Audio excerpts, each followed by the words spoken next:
Thank you. And first of all, I too want to acknowledge every single one of you for coming today. And thank you for that, because, you know, just you being here literally sets you apart from everybody else in your class and puts you in the top 10%, regardless of your grades. It puts you in the top 10% because you're doing something that most students don't do. So, you know, you're already in a huge step in a big direction in your lives. And I just want to acknowledge you for that. And actually, you know, there's nothing average about you because of the fact that you're doing this. It shows the initiative and the interest that you have and the fact that you want to be a successful leader, an insightful leader. And today's topic is insightful thinking, and it's actually servant leadership that Ralph asked me to speak about. And you know, I started preparing for this talk a year ago at this time because I knew I was going to be giving it, and I did that because I believe in you that much, and I believe that you were that important and that valuable as a human being. And I just wanted to make sure that I delivered today. So I started working on this a year ago. And so we want to start with thinking about insightful thinking. And what is it? You know, what is it? We can say it's creative thinking. We can say it's outside of the box thinking. But it's also thinking that comes from within. It's beyond circumstances. It comes from the heart. It comes from your passion. That's where our real insights are born. And that comes from the questions that we ask ourselves. And not just any question, but the quality of the questions. I remember when I was a student here at Villanova, and even at other places too, because I went to Baylor as well. And when I was a student, the kinds of questions I was asking myself, especially around test time, was, you know, how many points is this worth? And how long does my paper need to be? And what do I need to know to pass this test? You know, and I thought those were great questions, but really, when I look back on it, you know, none of those questions were really of a good quality. None of them ever, they rarely, if ever, got me a better grade. And on hindsight, and then when I take courses now every once in a great while, but when I do stuff like that, you know, now I realize that the better question for me to have been asking at the time, and that I want to share with you, is that when you're about to face that test, ask yourself, what concepts do I need to understand right now that I'm weak in? Look for the concepts. Look for what you're studying. Look for those weak areas and make them strong so that by the time you go into the test, you know more about what you're going to be saying or checking off or whatever it is, whatever kind of test it is. And when you have to write a paper, now I would ask myself, what can I write about that really excites me, that touches my passion, that gets me interested? Because if I'm interested and if I feel passionate about it, then I'm going to be more interested in going and sitting down and writing the paper and not procrastinating. I'm going to be learning about something that I'm interested in. It excites me to go write the paper now. So find something around a subject that really is going to speak to your heart, and you will come out with a much, much better paper. So it's the quality of the questions that we ask ourselves. You see, Einstein, we're going to talk about Einstein, we're going to talk about Martin Luther King, we're going to talk about Thomas Edison. Thomas Edison was probably one of the most insightful thinkers on the planet, I think. You know, he ended up with 1,093 U.S. patents alone, holds the record still to this day for holding the most patents as an individual. He achieved some incredible things, and yet he never even went to school. He never got a degree. Einstein went to school and got a degree, but his professors hated him. They all thought he was a goof-off and all of these different crazy definitions that they had for him because his grades weren't that great. And when he graduated from school, he wanted to be a professor. He wanted to teach at a university somewhere, but he couldn't get hired anywhere because nobody wanted him. So he ended up being a patent clerk, you know, and he was that for many, many years. But then he started asking himself, he thought in pictures. He was always asking himself questions, especially regarding physics. And one day he was riding a bus, he was going home from work, and he was on this bus, and he always passes this big clock, all right, tower clock. And as he was passing that particular day, he looked at that clock and he asked himself the question, what would it look like and what would it feel like if this bus was a particle and I was traveling at the speed of light? What would that clock look like as I'm looking back at it? And what would everything in front of me look like? And what would it feel like? And from riding the bus and answering that question, in that moment, quantum physics was born. His theory of relativity was born. And it took him 15 years after that to prove it, you know, and to get it established. He had to go past, you know, he met a lot of resistance. He knew he was coming up against his scientific hero, which was Sir Isaac Newton, and none of his contemporaries were interested until he was finally able to prove it with the help of some astronomers. But it took him 15 years to do that. But that's what persistence got him. That's what his insightful thinking got him. So if we look, and Einstein had a lot to say about our days today, so I want to ask you a question. I want you to think about for a minute, actually. You know, this country has been in existence for 200 years, and yet for the past 200 years, we're still doing the same thing, the same ways that we were doing them 200 years ago. The problem is, 200 years ago, it worked, but today, it's no longer working. And so consequently, you know, we've got systems that are failing or struggling in government, in healthcare, education, in the judicial system, in politics, in our environment. There's all kinds of problems that we have going on, and the problem is we're still thinking inside the box. We're still thinking in the same way and approaching these problems the same way that we've always approached them, and we're making very little headway. You know, always for the government solutions, it's always about tax increases, then it's about tax decreases, then it's about bailouts, and we circle around those three things constantly, and our budget keeps going down instead of up, you know, because nobody's thinking outside of the box. Nobody's coming up with new solutions to our economical problems. And the thing about it is, this is not just in America, this is global. It's a global problem in all countries. And we're at a precipice now. We need some answers. And it's you guys, you're the hope. You guys are the ones that are going to do it. And it's doable. It's very doable if we start thinking outside the box, you know, instead of what we've been doing in the past 200 years. Einstein, because he saw these problems, because he recognized this, he started warning people about this way back in the 50s. That we needed to do something, or we were going to have the kinds of struggles that we have today. And people wouldn't really listen to him. He said insanity is doing the same thing over and over again, but expecting different results. He was trying to get people to start thinking back then so we could avoid the problems that we're in today. Okay? And so he also said, he said, the world we have created is a product of our thinking, and it cannot be changed without changing our thinking. And that's what he was trying to inspire people to do. Change the thinking, change the way we're doing things. He said, we cannot solve a problem with the same level of thinking that created the problem. And that's what we've been doing, trying with the same level of thinking.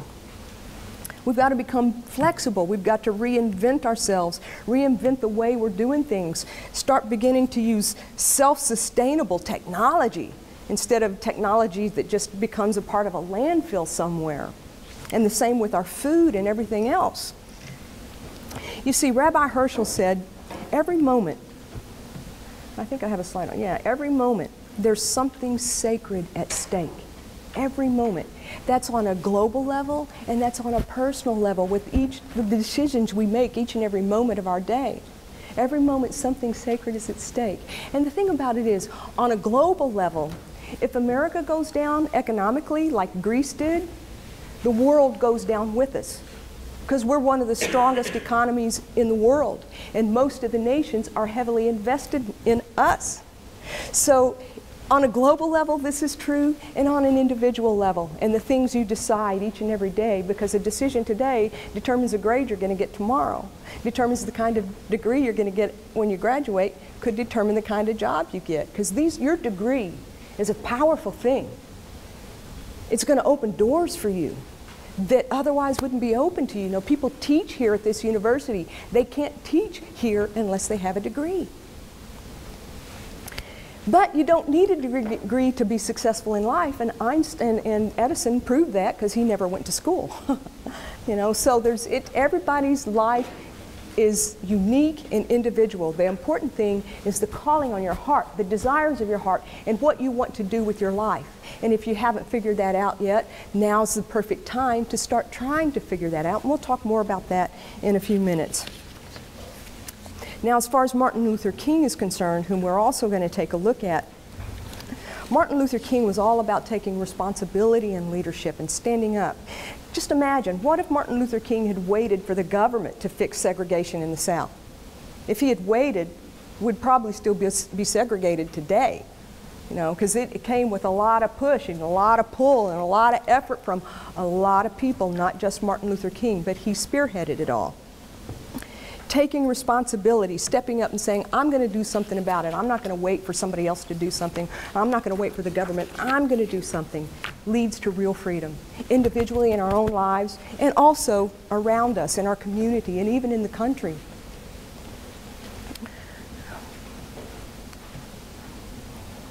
Einstein said humanity is going to require a substantially new way of thinking if it is to survive. And when he talked about that, he was talking about imagination. Imagination. He said, imagination is more important than knowledge. Knowledge is limited, but imagination, it circles the world. Imagination points to all that we might yet discover and create. Imagination is the highest form of research, he said. He said, logic will get you from A to Z, but imagination will get you anywhere and everywhere. Napoleon Hill, speaking about imagination, he said, imagination is the most marvelous, miraculous, inconceivable, powerful force that the world has ever seen. And let me tell you, what we're going to look at today shows you that Edison, Einstein, and Martin Luther King proved that with all the things and the problems that they solved and the things that they achieved with their lives. Now, with servant leadership, though, which was Martin Luther King's focus, Martin Luther King once quoted Jesus, and he said, "He who is greatest among you will be your servant." And then he said, if we give greatness that definition, it means that everybody can be great because everybody can serve. You don't have to have a college degree to serve. You don't have to make your subject and your verb agree to serve. You don't have to know about Plato and Aristotle to serve. You don't have to know Einstein's theory of relativity to serve. You only need a heart full of grace, so generated by love, and you can be that servant. And remember, most of the people that he was speaking to at the time weren't going to school. They didn't go to school, and when they did, it was segregated, and their education wasn't the quality of most of everybody else in the nation. So he was addressing that.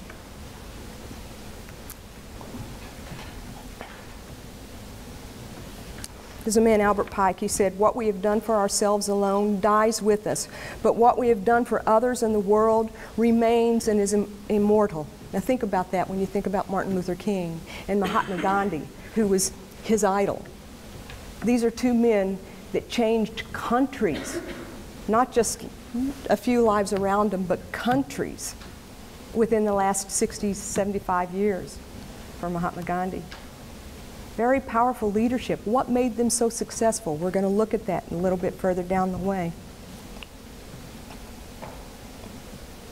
You see, we're all born to be great. We've all got greatness in us, but we've got to make the decision to be great. Without making that decision, our greatness is only potential. And so that's why I'm speaking to you today, because I don't want it to be just potential anymore. I want it to turn out to powerful things that you create and you do with your lives every day with the decisions that you make and the questions you ask yourself.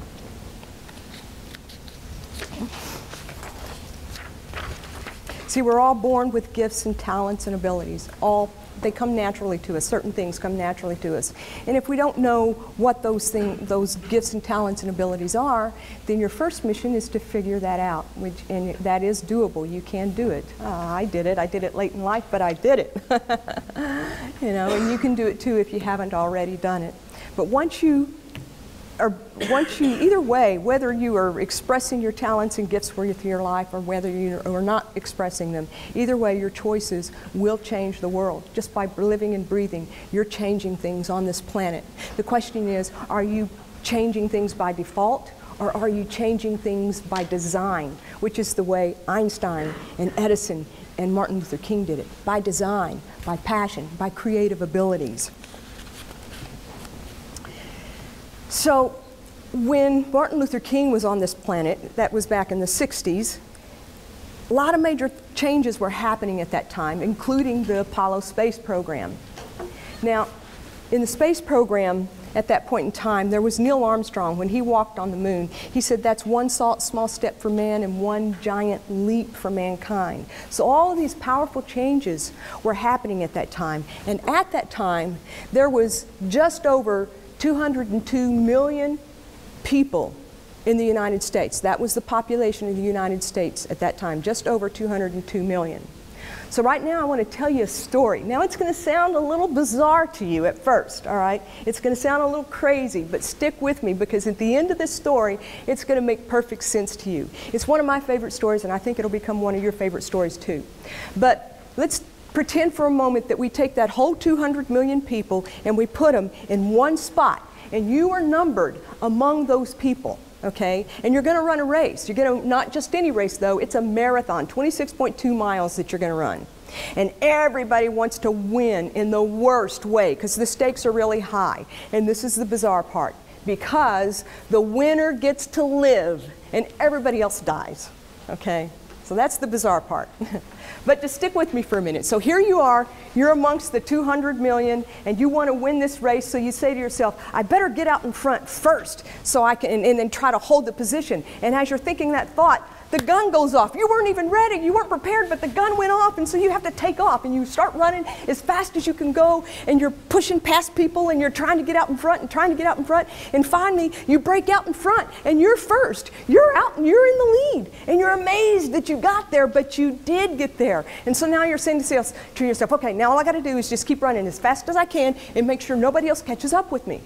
Only thing is, everybody else behind you is running as fast as they can to catch up with you because they want to live just like you want to live. So you're running as fast as you can, and you say to yourself, I'll be able to slow down as soon as they start slowing down.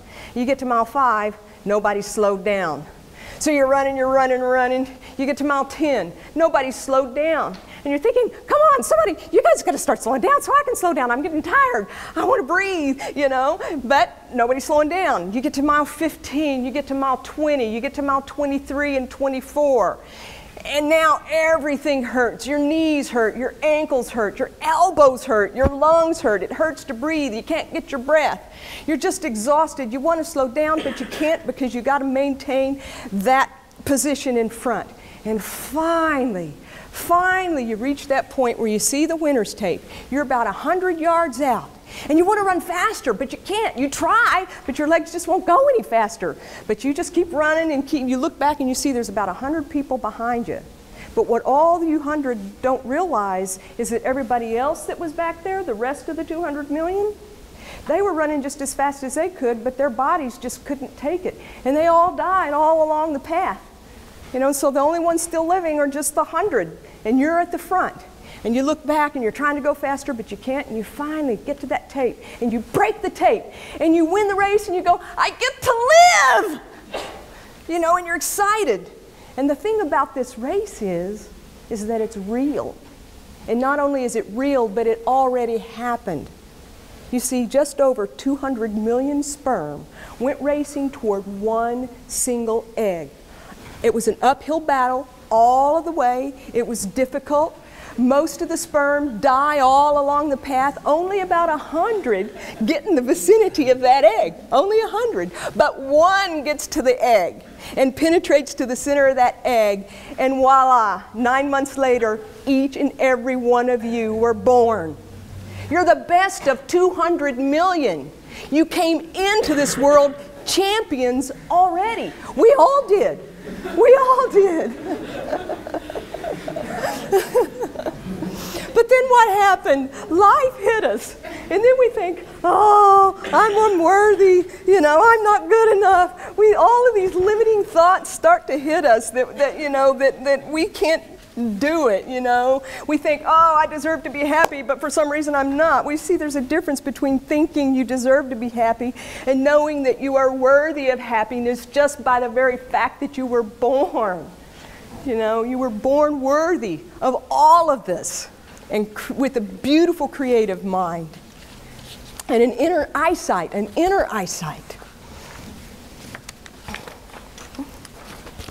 So knowing this, and knowing that we all struggle, you know, about I would say 85% of the population of the world struggles with feelings of worthiness, about 85%.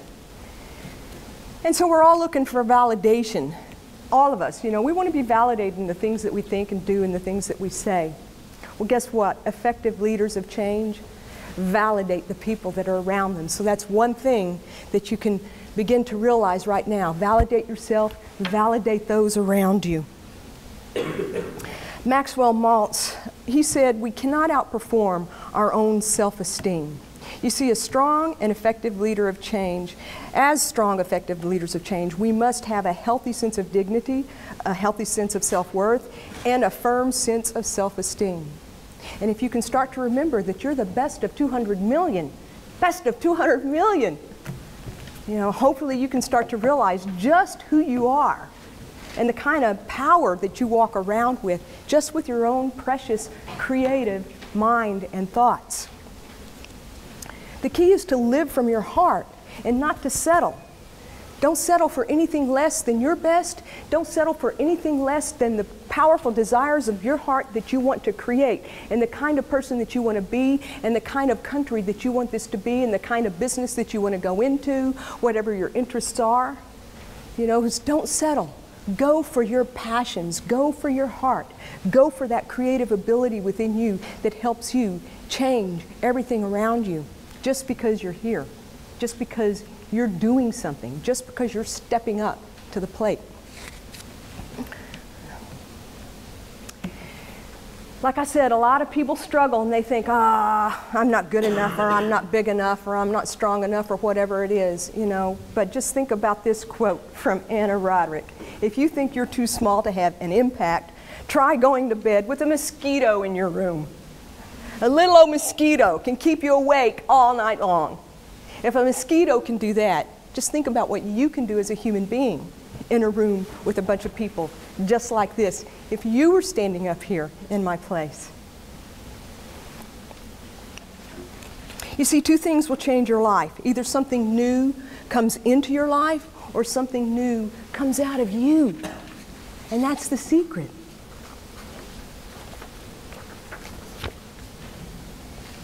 Joe Vitale said, he's a self-help author and speaker and entrepreneur, etc., etc.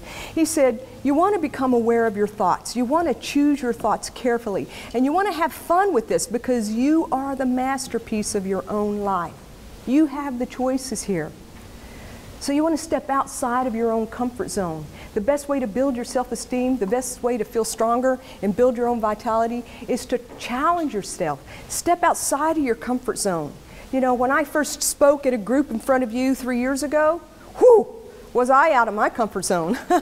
Now I'm more comfortable with it, but back then, and I created my first PowerPoint, this is my third. There's a problem with it, and you'll see it later, but because I'm not the best in the world at it. But the thing is I feel I have a momentum going now because I stepped out of my comfort zone. And this has become a regular thing now. Ralph always wants me to close the Freshman Leadership Academy. So things happen. So by stepping out of your comfort zone, according to your interests and the things you want to see happen, you can, every time you achieve something, your self-esteem rises. Your belief in yourself rises because you know, if I did that, I can do more. And you were born to do great things. Remember, you're the best of 200 million. The key is the decision to act, to just do something, get up and act. You make a decision and you go do something with it, and you have that stick-to-itiveness to persevere at whatever it is you're trying to do. Now, Let's talk about insightful thinking and creativity. I said we were going to look at Einstein and we're going to look at Thomas Edison. Einstein, remember, he was all about thinking in pictures and imagining and asking himself questions and then answering those questions through what he could imagine. Well, Edison did the same thing. He would start working on something, he would get a patent, he would start working on a design, and he would come up against problems, and then he would try to figure out what those problems were. He had 10,000 attempts to create the light bulb, which he's holding in his hand, you know, but every time he failed, he saw it as just a step closer to the real solution. And he had written, you can see in the Smithsonian, if you go look at his diary, they have it turned to the page where he said, I will make the oil lamp obsolete. That was his goal. I will make the oil lamp obsolete. I think they were using oil lamps. He didn't say, I think, or I'll try, or maybe I will. Even before it was done, he said, I will make the oil lamp obsolete, and that's exactly what he did. That's exactly what he achieved. You see, a lot of times we come up with an idea that we want to do something. Maybe it's write a book or do whatever it is. We get this great idea to do something. And then the next 50 thoughts after that are 50 reasons why and how we cannot do it, why we shouldn't do it, why we shouldn't even try. And that's normal. It happens to all of us. But the difference that will set you apart from everybody else is to remember that we live in a world of opposites. For every up, there's a down. For every in, there's an out. For every right, there's a left, etc., etc., etc. North Pole, South Pole, all of it. Well, think about this. That law of opposites applies to your own mind. So if you can sit there and you can think of 50 reasons why you can't do it or why it can't be done, then you are also capable of thinking of 50 reasons how and why you can do it. It's just a matter of changing your focus and getting your eyes on the cans and off of the can'ts. That's the only shift you need to make in your mind. And that's what all the successful people do. They start focusing on the things they can do. And they think their way through an obstacle or think their way around it. They don't let anything stop them. And they look for the 50 ways and the 50 reasons how they can. Well, that's what Thomas Edison would do. And when he would run into a problem, he would just lay down and think. He would get still and he would think. So these are called Edison's naps. He's not really napping, he's thinking. He's running through all the possibilities of the problem and all the possible solutions before he gets up and tries something else. And he did it all the time. They went on lunch breaks. They're talking, reading the newspaper. He's laying down, thinking. Those are his friends. That's Ford and Edison and then Firestone on the right. They palled together all the time, ran ideas off of each other all the time, and a lot of creative things came out of their friendship and just helping one another. So how did they do it? Well, as far as Thomas Edison and even Salvador Dali, here's one of the best ways that he would think when he first started looking at a problem. And Salvador Dali too. Dali took spoons and a plate, whereas Edison would take steel balls and a steel platform. And they both would sit down in a chair. Dali would hold his spoons, Edison would hold his balls. They would concentrate and focus momentarily on the issue at hand. Then they would shut their eyes and completely relax and just sit there. Not do anything, just relax and sit there with that problem that they looked at the tip of their brain. And then they would relax so much so that they would fall asleep. And when they fall asleep, their hands would relax, Dali's spoons would drop, Edison's balls would fall, they would hit the plate or hit the platform. This loud racket would occur and jerk them awake. And at that moment that you wake up, you're in what's called the hypnagogic state. And it is the most purely inspired, creative thought time of your life. And they would write, or he would begin to think of the painting or whatever it is, and they came up with all their creative ideas in that moment of just coming out of that slumber, going into that hypnagogic state and getting extremely creative. And they came up with all of their solutions that way. You can do the same thing. Now there's other things you can do too. If you're, wanting to see a problem and you're trying to think of a solution, or maybe you want to create a business or whatever it is, create yourself a book of ideas. And spend, once a month, take 15, 20 minutes, and then just sit down, get still, and think of ideas. And every time you get an idea, write it down. And let me tell you, don't judge or criticize anything. Just write. Even if it sounds so insanely stupid, still write it down. Because let me tell you, always, invariably, I've talked to a lot of millionaires, invariably, the stupidest idea that they thought was so stupid became their most lucrative businesses. So in the moment you might think it's stupid, but then when you go back and you read your book of ideas later, you realize, that's genius. So don't judge anything or leave anything out. If you get the idea, write it down. Put it in paper so it doesn't get lost, so you don't forget it, so you can come back to it at some point.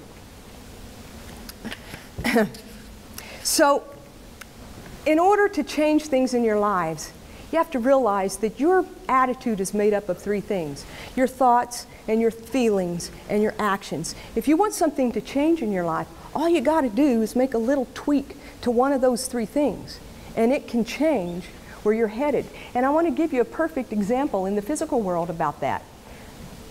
Well, I forgot a quote. Emerson said, "What lies behind us and what lies before us are tiny matters compared to what lies within us." So that's your ideas. That's that ideas book. That's that passion that's driving you, that's even driving you to get your degree so you can go out and achieve things with that degree. Tiny matters compared to what lies within us.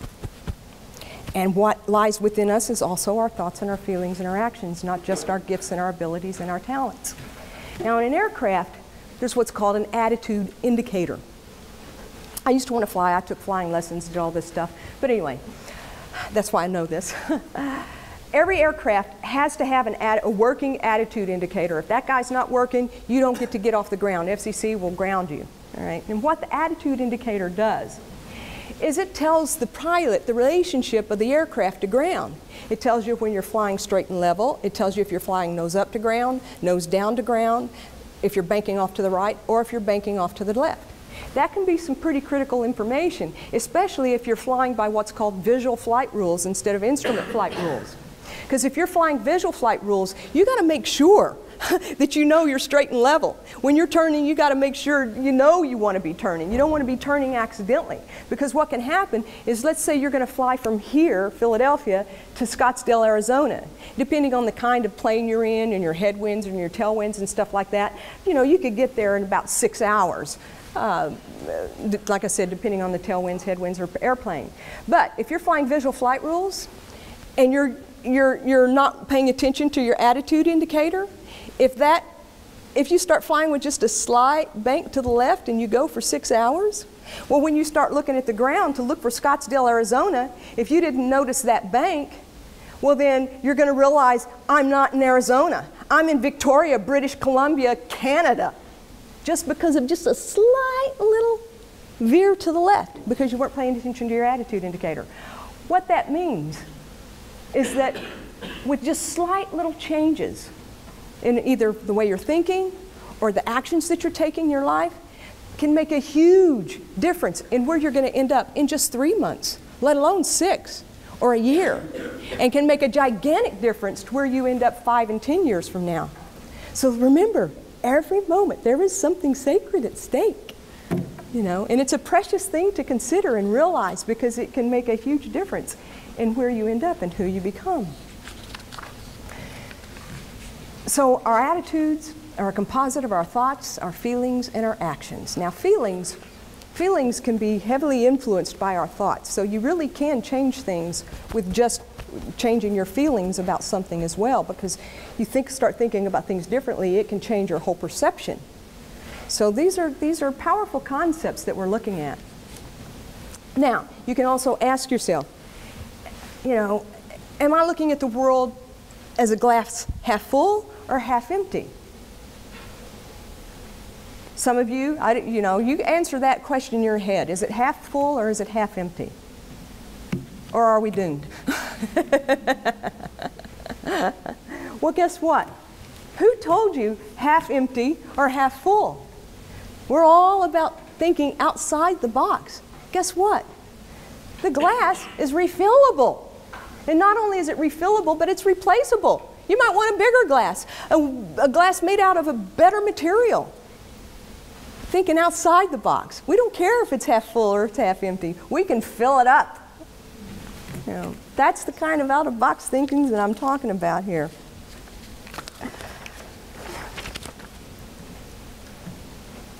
I'm going to skip this little bit because we're running out of time. We started a little later than I anticipated we were going to start.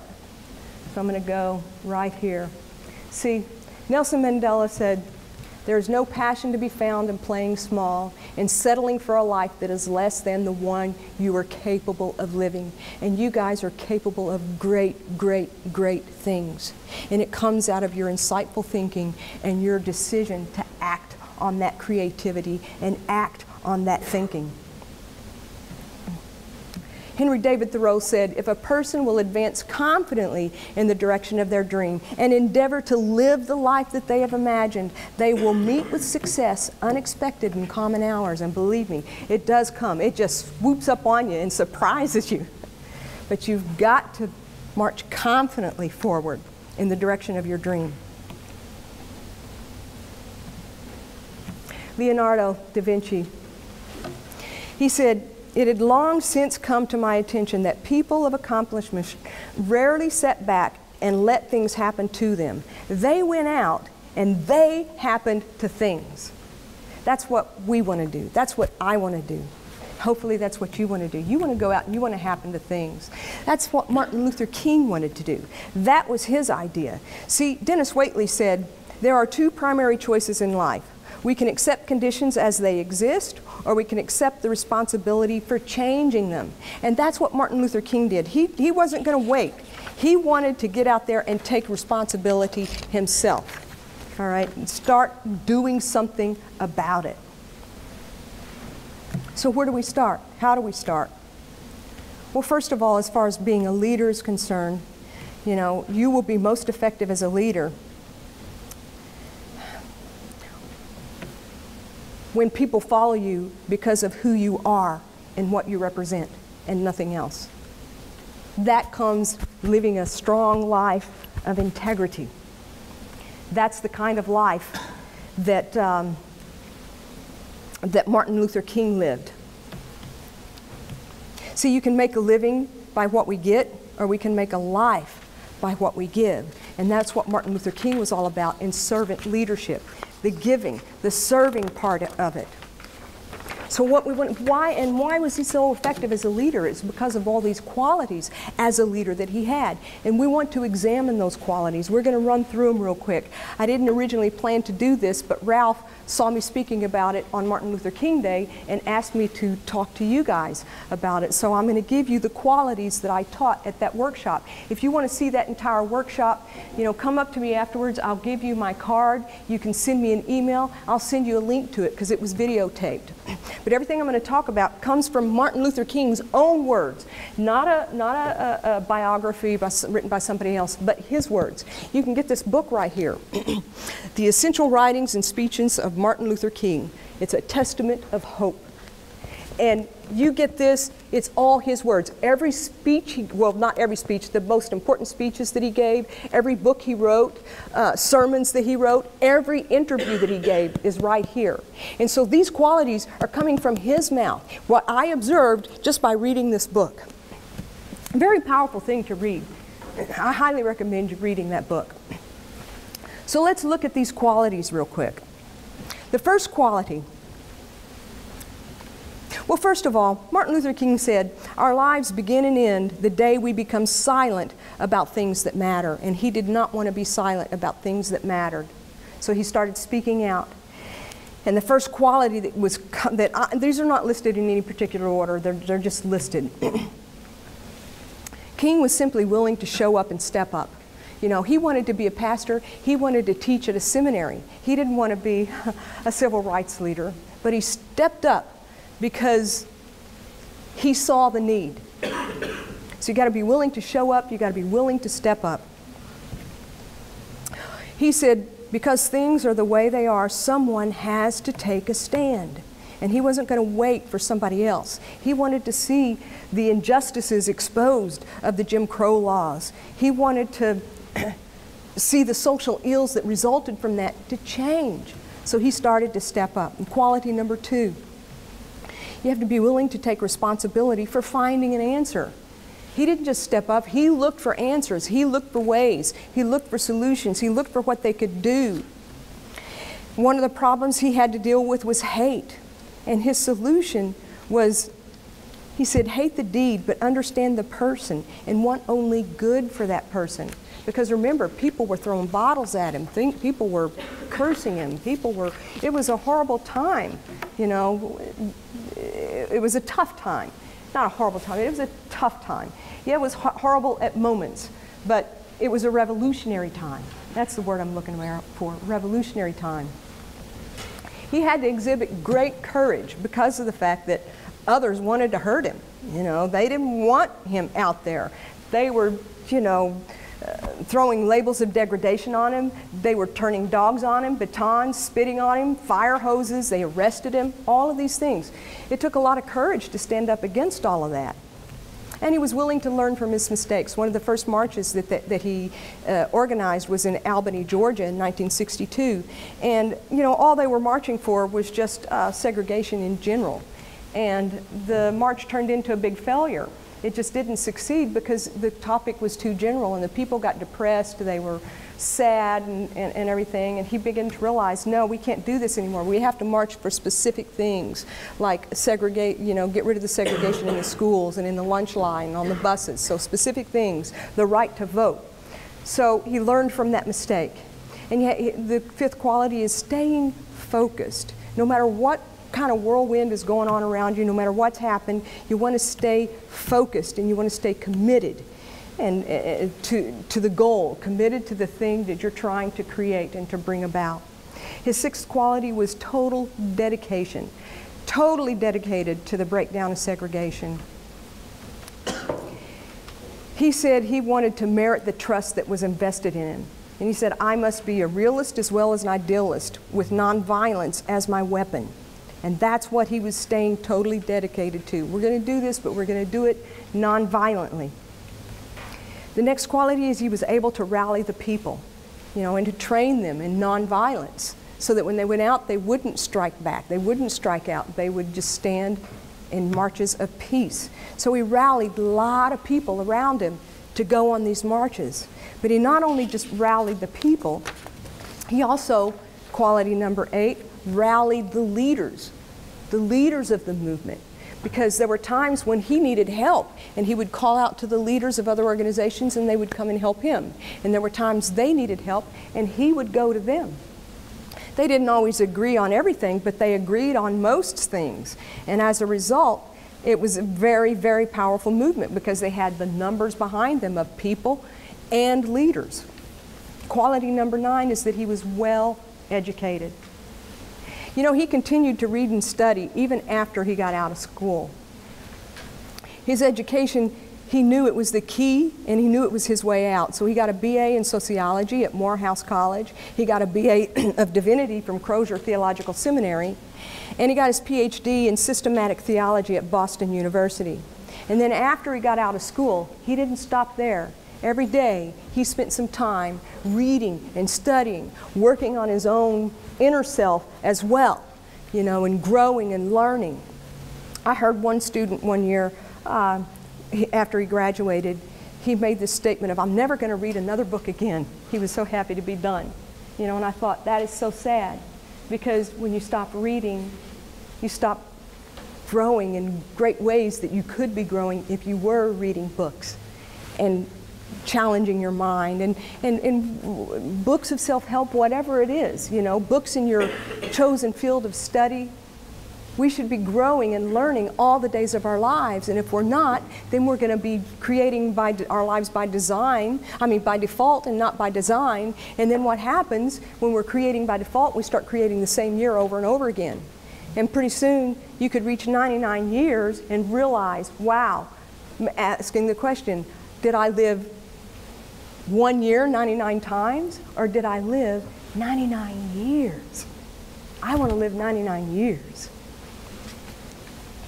So, quality number 10, he was very creative, just like Einstein, just like Edison, very creative in the way that he carried himself and spoke, what he wrote, the books, the sermons.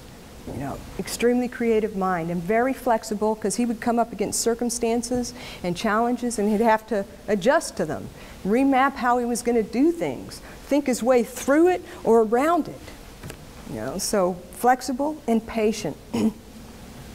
He was coming up against poverty, deprivation, degradation that wasn't going to go away overnight, and segregation in schools. You know, they said that segregation in schools was unconstitutional in 1954, and they called in 1954 for the end of segregated schools. But it wasn't until, but everybody knew, and Martin Luther King himself knew, it wasn't going to just happen overnight like that. You know, you'd have to gently move people in that direction. So it took from 1954 to 1965 before the schools, before they did away with segregated schools in Fort Smith, Arkansas. I know that because that's where I grew up, and I was in the 5th grade when they did away with the segregated schools, all right, and put us all together in the same school. 5th grade for me. So, look, it took 11 years for Fort Smith, Arkansas to do it. You know, so you have to be patient. You know, but at the same time, you got to be determined. You're not going to just give up and let it slide by. You know, so he was determined. He was determined, no matter what, to have progress, and that's the important thing. Even if you're learning an instrument to play, or you want to go to the gym and get in shape, you know, as long as you're progressing, yeah, we all want it today. We want to be in shape and lose 50 pounds today. We want to play that guitar or that piano beautifully today and just move everybody to tears, but it doesn't happen that way. So as long as you're practicing, as long as you're doing something every day and you see progress, you can feel good about yourself knowing the day is going to come. I've got my eye on the prize. I'm going to be determined, I'm going to have patience, and you will get there. Just continue moving forward just like he did. Fourth quality was a great conviction, and he believed in what he was doing.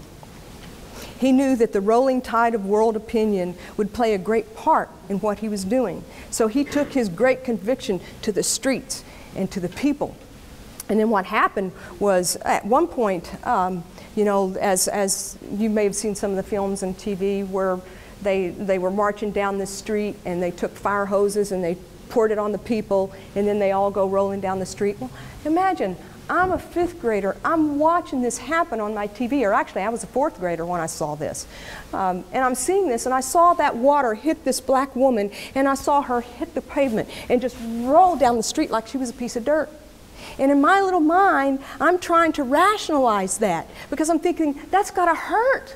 You know, it's gotta hurt that poor woman. Why are they doing? I couldn't understand.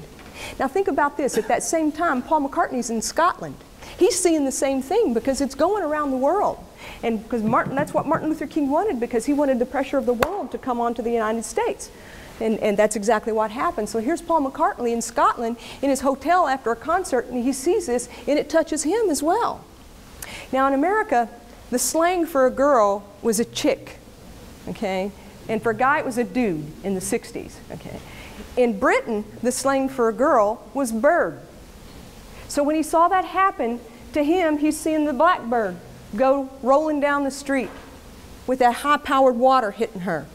And he wrote the song Blackbird, which came out on the White Album. Go back and listen to that song again now, knowing why he wrote it. It's a powerful and a beautiful song, Blackbird. The next quality is truth. He spoke from his heart.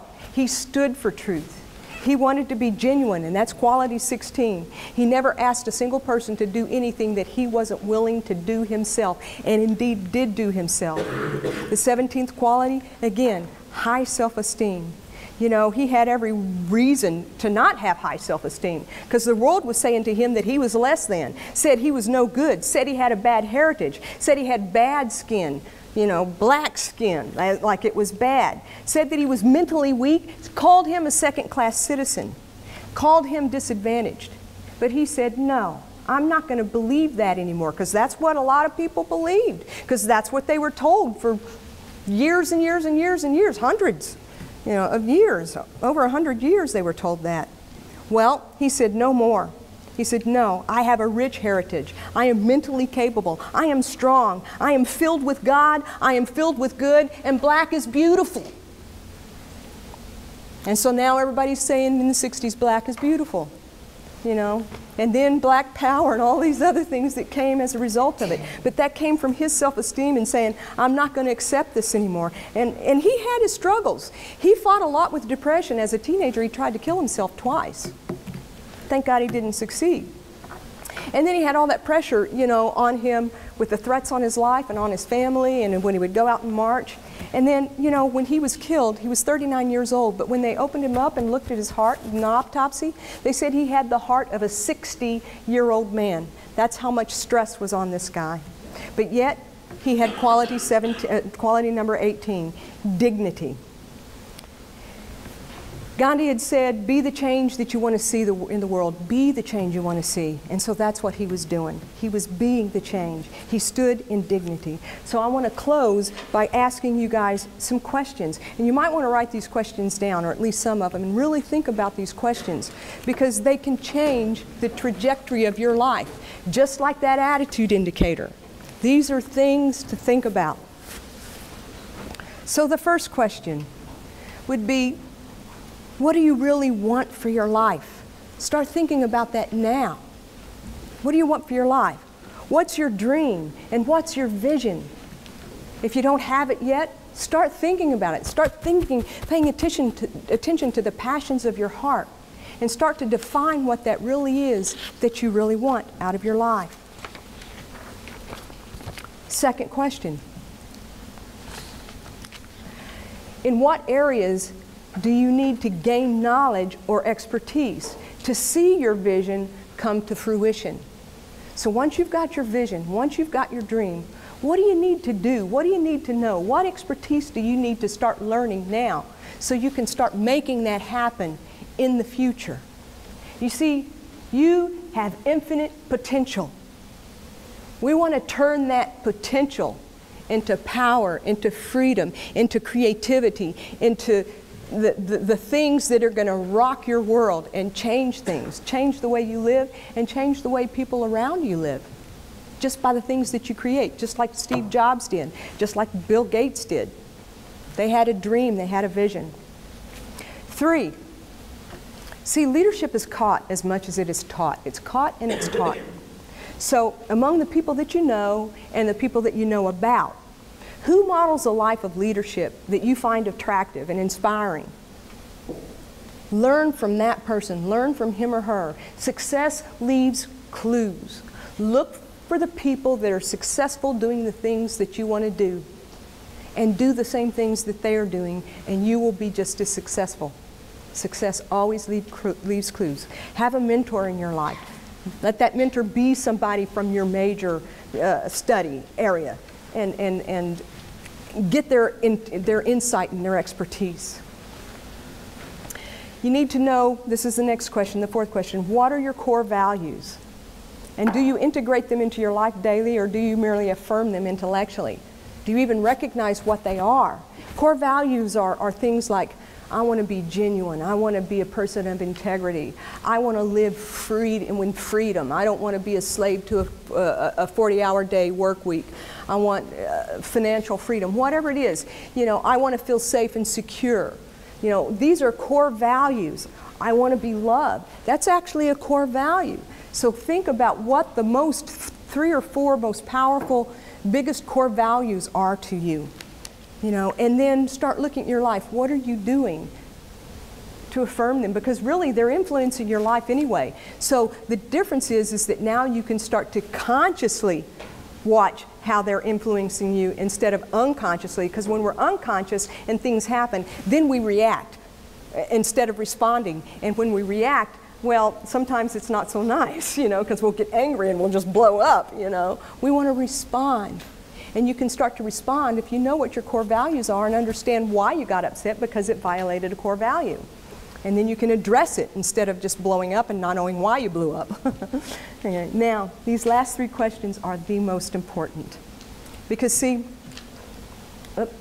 that quote that was just there, it was meant to be somewhere else. That was the boo-boo I was telling you about, and I couldn't fix it because my computer here at work wouldn't let me do it. I'd have to do it at home, and I was already here. So the next question is, what am I doing for others? Remember, we're servants leadership. We're about helping others. See, when you're helping others, then they want to help you achieve your goals too. So real leadership is always about helping others. So what am I doing for others? And then here comes the most important one of all. Ask this of yourself every single day, every single moment. What is my life the answer to? Remember, you're the best of 200 million. And your life is the answer to something. You came to this planet for a reason. You have these gifts, you have this vision, this ability. And there are things that you can do that your life is the answer to. From small little things in the moment to big things. So what is my life the answer to in this particular moment, at this particular time? How can I help this person? What is my life the answer to? You start answering that question, and wowee, there's no stopping you in what you can accomplish and how you can change everything around you, not just in your little vicinity, but even in the city, even in the state, and even in this country, like Martin Luther King did, because he asked himself not necessarily that particular question of what my life is the answer to, because he saw himself as an answer, and he lived it. And you can do the same. And the last question is, where do we go from here? Where do you go from here? You've got all this information now, and you got it for a reason. You came in here today for a reason. And like I said, you're at the top 10% of your class because you're doing what most other students won't do. That sets you apart. So, where do you go from here? What do you want to do? What do you want to achieve? What do you want to accomplish? You know you're the best of 200 million. You know you've got a purpose. You know there's a reason for you to be here. Well, take this with you. Take this quote with you. Goethe, love this. Goethe says, at the moment of commitment, the entire universe conspires to assist you, at the moment of commitment. I remember when I made my commitment to be a guitar teacher. I decided, and boom, I didn't even lift a finger. Before I knew it, the students were coming to me. You know, it amazed me. You know, all I did was make the decision, but the universe conspires. When the teacher is ready, the students come. And that's exactly what happened. And I'll give you another example. Over the summer, I was at a sustainability meeting here at Villanova, and they gave us a lunch.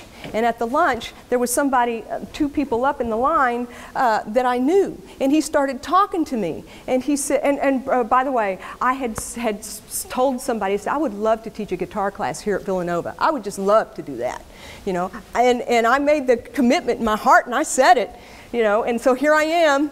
I'm in this line, and I'm talking to him. And he says, how are you? He was a friend, so he knew. He says, how are your students doing over the summer? And I said, oh man, they're doing great. Your guitar students, he said. Oh man, they're doing great. We're doing some great stuff this summer.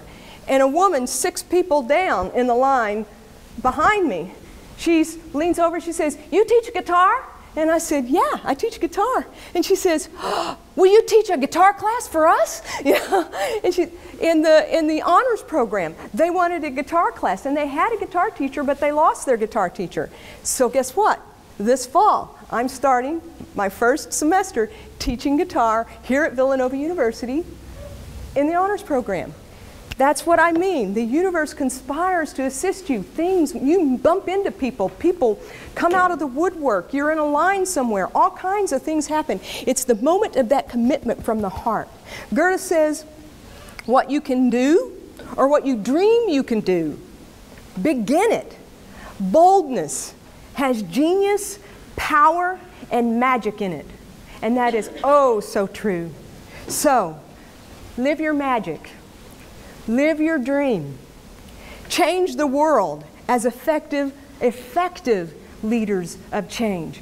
Just like Martin Luther King, just like Einstein, just like Edison, using your insightful thinking and your marvelous mind and your servant heart. Thank you.